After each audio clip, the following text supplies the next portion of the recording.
Kenapa pengangguran di Indonesia tergolong tinggi?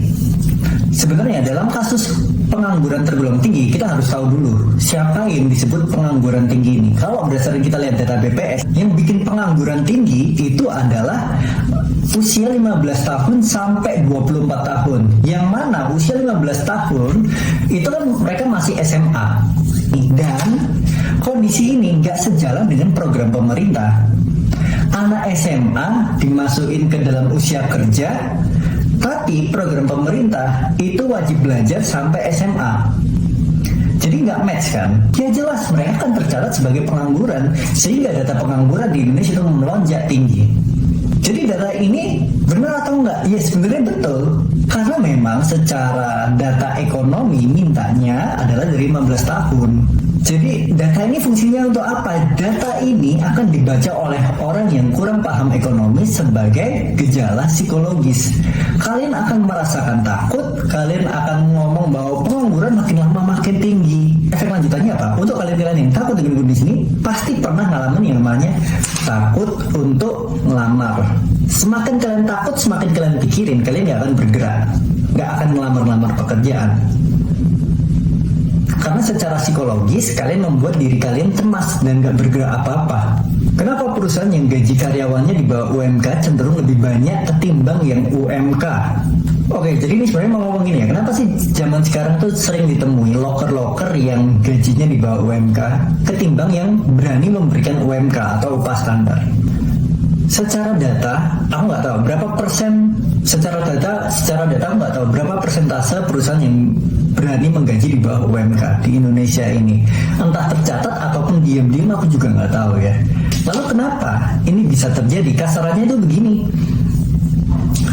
Kalau perusahaan bisa alokasikan 5 juta untuk 2 orang, kenapa harus dialokasikan untuk 1 orang? Kalau bisa 2 orang kan lebih enak.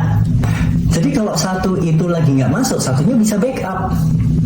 Nah ini kan yang dilogikakan sederhana oleh para pengusaha-pengusaha yang masih merintis. Sebenarnya mampu kok gaji 5 juta, mampu kok gaji UMK, tapi sayang duitnya.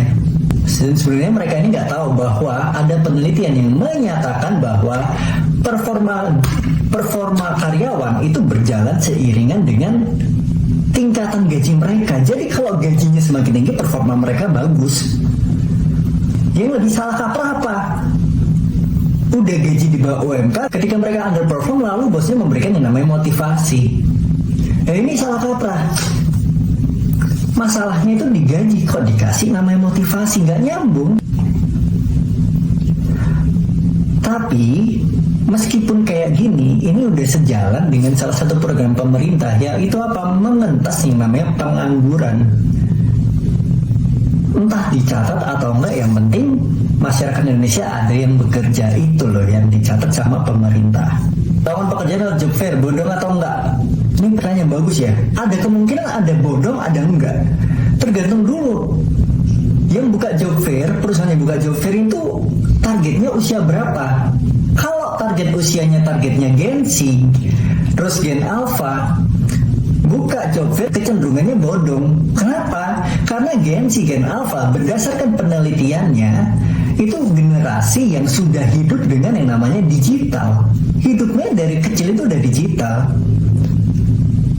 Sehingga kalau hidupnya digital, dia melamarnya digital juga. Ketika job fair ini dibuka dan lamarannya masih manual secara kertas, dan yang dicari adalah Gen Z, maka kecenderungannya bodong. Tapi kalau yang dicari adalah Gen X, batas maksimal usianya di 30 tahun ke atas, 35 tahun ke atas, masih ada betulnya. Kecenderungannya, oh betul itu job perusahaan yang lagi buka. Kalau dilogikakan seperti itu, kenapa? Karena budayanya Gen X, Gen milenial, dan mungkin boomers juga, dulu ketika cari kerja itu masih by paper, dikirim-kirim ke kantor, jadi mereka masih datang. Kenapa Gen Z sulit lulus interview user? Sebenarnya ini bukan masalah Gen Z doang ya, tapi nggak apa-apa, kita bahas fokus ke Gen Z-nya. Interview user, pertama kita harus tahu dulu user itu rata-rata atau umumnya itu usianya sudah 30 tahun ke atas. Generasi, berarti generasi X ya. generasi X, kalau enggak ya udah generasi milenial. Ya paling bagus user milenial termuda gitu ya. Ya paling muda adalah Gen Z. Berarti umumnya sudah dipegang oleh generasi milenial sama generasi X.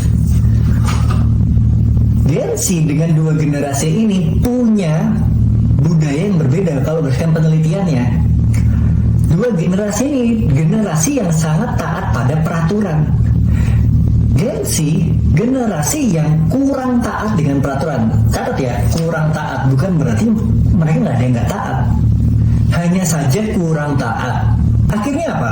Kayak kalian ngelihat dua orang ketemu, satunya taat banget, satunya nggak pernah taat, selengean. Apa yang terjadi? Percakapan selesai dengan cepat. Yang waras, yang dewasa akan mengakhiri percakapan dengan lebih cepat. Yang dewasa nggak mau terjerumus dengan lama-lama pembicaraan nggak penting. Nah ini yang terjadi di interview user. Saat Gen Z ini interview dengan tidak memahami kaidah atau peraturan-peraturan yang berlaku, mereka nggak akan dapat dong pekerjaan. Terus Gen Z tetap peraturan itu penting. Karir kalian masih ditentukan oleh para user-user. Karir kalian masih ditentukan oleh para generasi X, generasi milenial. Jadi tahulah peraturan. Anak zaman sekarang pinter ngomong, tapi kok pada gagal interview ya? Anak zaman sekarang pinter ngomong itu iya, tapi ada isinya nggak? Mayoritas nggak ada isinya.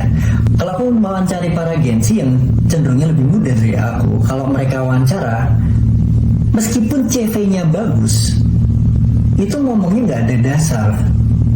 Kalau kita pikirin lagi, sebenarnya ini logis. Sebenarnya bisa ketemu. Kenapa? Karena Gen Z itu mulai akan digital. Jadi digital ini informasinya cepat. Mereka terima tuh semua informasi dari digital. Pendewasaannya pendewasaan secara digital, pendewasaan secara ngomong.